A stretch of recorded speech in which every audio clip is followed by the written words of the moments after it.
단순히 기차가 아니라 어린 애가 봤을 때 그 모든 정신적 압박감과 그다음에 무게감들이 그 밑에 침묵이 있었다.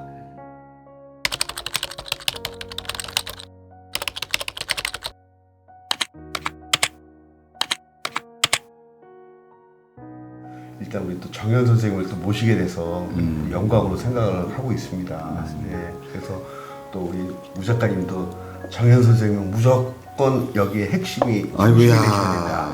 저는 기획자가 아닌데 그때 이제 제가 하고 싶은 일 전시로 만들어낸 적이 있거든요. 근데 그럴 때마다 이상하게 정현 선생님을 꼭 모시게 돼요. 근데 그 왜 그럴까 생각해 보면 아무래도 제가 이제 한국 미술이라고 하는 또 한국의 어떤 정서, 한국의 어떤 정신이라고 하는 게 무엇인지에 대해서 고민을 많이 했었고, 사실 이번 인물화 전시도 그거랑 또 뭐 동떨어진 부분은 또 아니라고 생각을 해요. 그러면 예. 쭉 가온 거지. 예. 예, 그 선생님이 늘 고민하고 있었던 요소들이 예전에 그 서울 역사에서도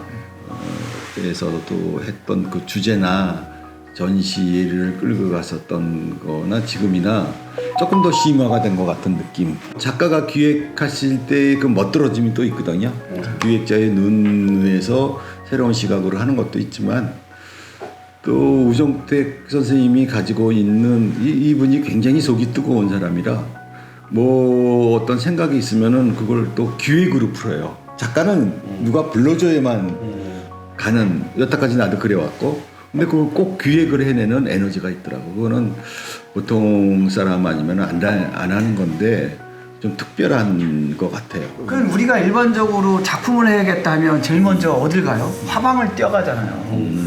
근데 선생님 작품을 보면 항상 우리 어떤 역사적인 그 순간에 있었던 그런 지금은 잊혀질 만한 재료들, 그 현장으로 달려가는 것이 이제 선생님 작품이 이제 근현대로 오면서 우리 어떤 버팀목이 됐던 재료들을 탄생시켜서 작품화 시키는데, 저는 그것이 이제 선생님 작업의 어떤 힘이고 매력이 아닌가 그런 생각을 해요. 그래서 특히 이제 침묵 작업을 같은 경우에는 그걸 가지고 이제 인체로 또 이렇게 해석을 하셨잖아요. 근데 그거를 그 재료를 가지고 다른 거를 시도하다 인체로 온 건지 처음부터 인체. 예를 들어서 내가 재료를 구할 때 그 재료가 음식 재료든 어디든 슈퍼마켓이나 백화점을 가면은 이미 세팅화된 거예요. 사람들이 사가기 좋게 만들어진 거예요. 그러니까 내가 먹고 싶은 거는 전장에서 내가 확인해야 되는. 이를테면 그 재래시장에 가면은 할머니들이 그 사각개짝 위에다가 호박잎 몇 개를 판다든가 뭐 이런 식. 호박잎이라든가 이런 거는 저기서 파는 게 아니잖아. 맞죠, 맞죠. 이제 뭔가 이미 이 세상에서 이렇게 잘 통용되고 그다음에 익숙하게 팔아야 되고, 그리고 이미 다 되어 있는 게 아니라 아직 안 되어 있는 것들, 그리고 발견될 수 있다고 생각되는 것들에 대해서 이제 매력을 느끼는데 그런 것이 이제 일반적인 생각이고, 특히 기차 같은 경우에는 인천의 60년대에는 어떤 현상들이 있었냐면은 기차가 아주 천천히 가는 기차들을 보면은 아주 느리게 가요. 보면은 탱크, 장갑차 이런 거 싣고 가요. 야, 더 거대하겠네요. 사실 느리지만. 그러니까 내가 어렸을 때 가장 충격을 받았었던 게 첫 번째라면은 그 기차예요. 왜 그러냐면 인천항을 통해서 군수물자가 미군 군수물자들이 들어오는 거지.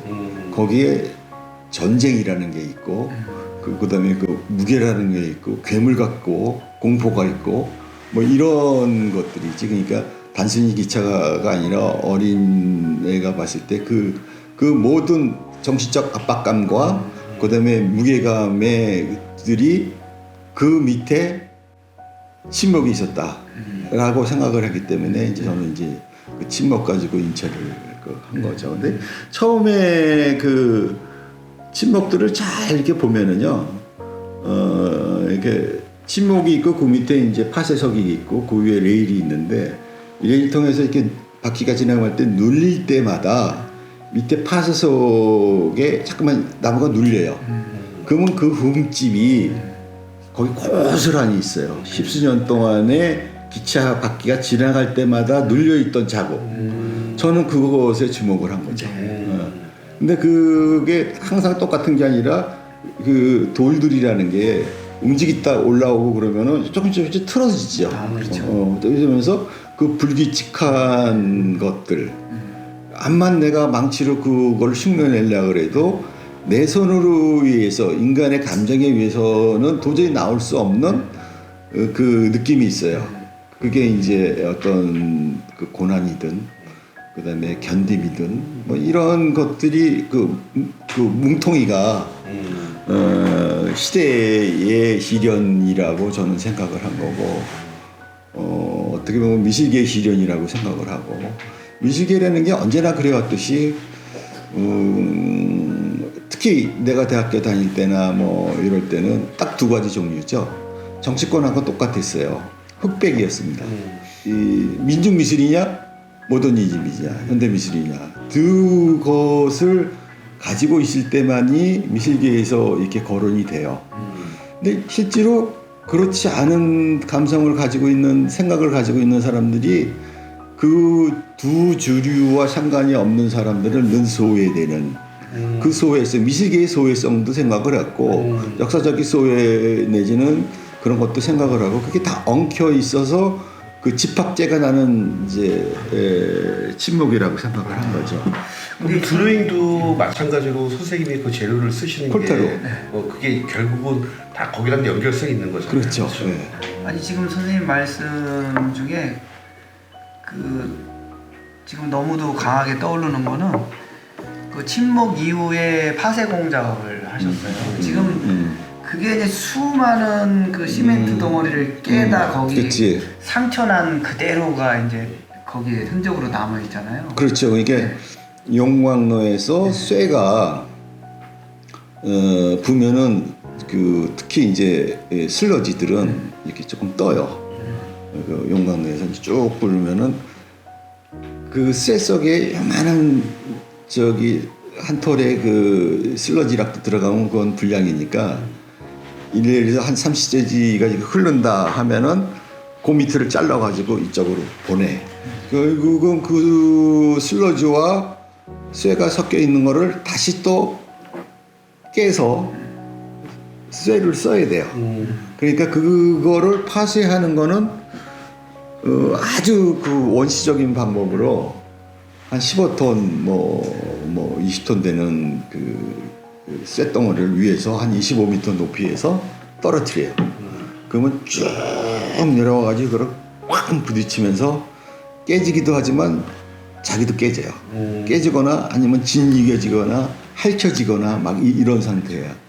그 고난들을 보면서 이렇게 심각한 고통을 가지고 있는 물질이 어디 있으리야 해가지고 그걸 가지고 한 거죠. 그러니까 대충 맥은 비슷하죠. 그렇죠. 그러니까 침묵은 나무고 파쇄공은 쇠지만 정말 이게 계산되어지지 않는 그 상처들, 시간의 그렇죠. 흐름 속에서 나온 그 상처들에 대한 내용은 일맥상통한 부분이 있습니다. 맞죠. 결국 그 인간들이 살아가면서 희노애락을 느끼지만 결국은 그 상처를 통해서 상처가 없이 매일같이 뭐랄까 기쁨만 있다 그러면 그 기쁨의 수정은 사실 모르거든요. 예.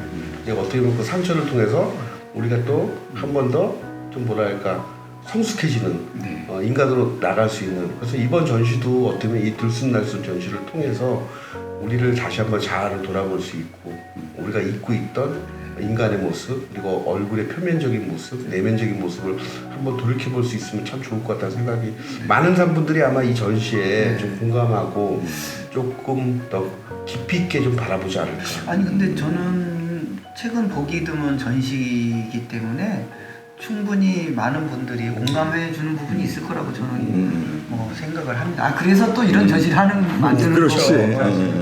네. 아무튼 뭐 오늘 또 아주 훈훈한 또 작품에 대한 이야기, 또 작품 세계 이야기, 또 선생님이 또 작업했던 그 삶에 대한 이야기 짧게나마 그래서 좀 많은 분들에게 조금 귀감이 되고 도움이 됐으면 하는 바람입니다. 네, 그러면 뭐 이 정도에서 네. 네, 마무리하도록 하겠습니다. 네, 감사합니다. 네, 고맙습니다. 네.